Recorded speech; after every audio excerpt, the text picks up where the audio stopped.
Black magic অথবা জাদুটোনা কুফরি কালাম কেউ করেছে কিনা। এ বিষয়ে আমরা যেই বিষয়টি ফলো করব, আমাদের আশেপাশের যে মানুষগুলো আছে তারাই কিন্তু আমাদের উপরে ব্ল্যাক ম্যাজিক করে, জাদুটোনা করে, কুফরি কালাম করে। এজন্য আমাদেরকে সতর্ক থাকতে হবে। আমাদের পাশের মানুষ যারা আছে, একেবারে আমাদের রিলেটিভস যারা আছে, তারাই কিন্তু এটা করে। এটা কেন করে? অনেকে আছে লোভের কারণে করে, অনেকে আছে হিংসায় করে, যাতে করে আপনি আপনার লাইফে ডেভেলপ করতে না পারেন, আপনার ঘরের ভিতরে কোনো উন্নতি না হয়, আপনার ঘরের ভিতরে সকল অসুস্থ হয়ে থাকে। এই জন্যই আপনার কাছের লোকেরা আপনার সাথে দুশ্মনী করে, হিংসা করে, বিদ্বেষ পোষণ করে আপনাকে ক্ষতি করার চেষ্টা করে।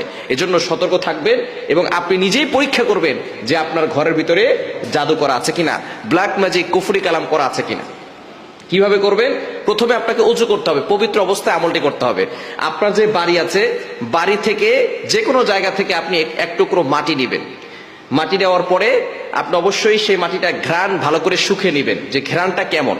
আপনি কোনো সেন্ট বা কোনো আতর সেখানে না দিয়ে আপনি দেখবেন যে সেখানে ঘ্রাণটা কেমন। এরপরে আপনি সূরা ফালাক এবং সূরা নাস অবশ্যই শুদ্ধ করে কোরআন পড়তে জানতে হবে। যদি আপনি অশুদ্ধ করে কোরআন পড়েন তাহলে কিন্তু আপনার গুনাহ হবে এবং এই আমলে কোনো কাজ হবে না। যারা শুদ্ধ করে পড়তে পারে, যদি আপনার পাশে মসজিদের ইমাম সাহেব থাকেন তাকে নিয়ে আসবেন, সূরা ফালাক এবং সূরা নাস বিসমিল্লাহ সহকারে 7 বার করে পড়বেন। এরপরে সূরা বাকারার একটি আয়াত, 1 নম্বর পারার 15 নম্বর পৃষ্ঠার 1 থেকে 9 নম্বর লাইন পর্যন্ত, এই আয়াত হচ্ছে সূরা বাকারার 102 নম্বর আয়াত। আয়াতটি একটু লম্বা, 9 লাইনের একটি আয়াত, অর্থাৎ আয়াতটি একটু লম্বা আছে। ওয়াত্তাবাউ মা তাতলু শায়াতিন আলা মুলকি সুলাইমান ওয়া মা কাফারা সুলাইমান ওয়ালাকিন্না শায়াতিন কাফারু ইউআল্লিমুনা আন-নাসা আস-সিহর ওয়া মা উনজিলা আলাল মালাকাইনি বিবাবিলা হারুত ওয়া মারুত ইলা আখিরিল আয়াত। আয়াতটি যেহেতু লম্বা আমি পুরোটা পড়লাম না, আপনারা এটা দেখে দেখেও পড়তে পারেন, কোনো সমস্যা নাই, তবে শুদ্ধ পড়তে হবে।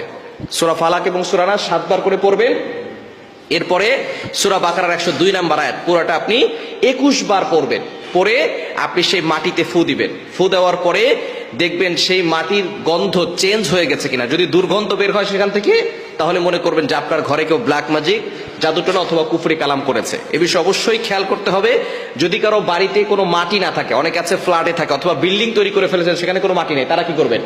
তারা আপনার ঘরটাকে সব জায়গায় ঝাড়ু দিবেন, ভালো করে ক্লিন করে যে ময়লাটুকু আছে সেই ময়লাটুকু আপনি এক জায়গায় নেবেন, যে ধুলাবালি যেগুলো আছে সেগুলো আপনি এক জায়গায় নিয়ে সেখানে ঘ্রাণ নেবেন। ঘ্রাণ নেওয়ার পরে তারপর আপনি আমলটি করবেন। অবশ্যই অজু অবস্থায় আমল করতে হবে, এটা হচ্ছে শর্ত, এবং কোরআন শুদ্ধ পড়তে হবে এবং নিজের শরীর বন্ধ করে তারপরে পড়বেন। শরীর বন্ধ করবেন কিভাবে? আয়াতুল কুরসি 1 বার পড়বেন, সূরা ইখলাস 1 বার, সূরা ফালাক 1 বার, সূরা নাস 1 বার। এটা পড়ে আপনি বুকে ফু দিবেন, হাতে ফু দিয়ে পুরো শরীরে মাসাজ করে দিবেন। এটা হচ্ছে শর্ত। অজু করে আমলটি করতে হবে। দ্বিতীয় নাম্বার হচ্ছে কি, কোরআন শুদ্ধ করতে হবে। এরপরে আপনার শরীর বন্ধ করে তারপর আমলটি করতে হবে।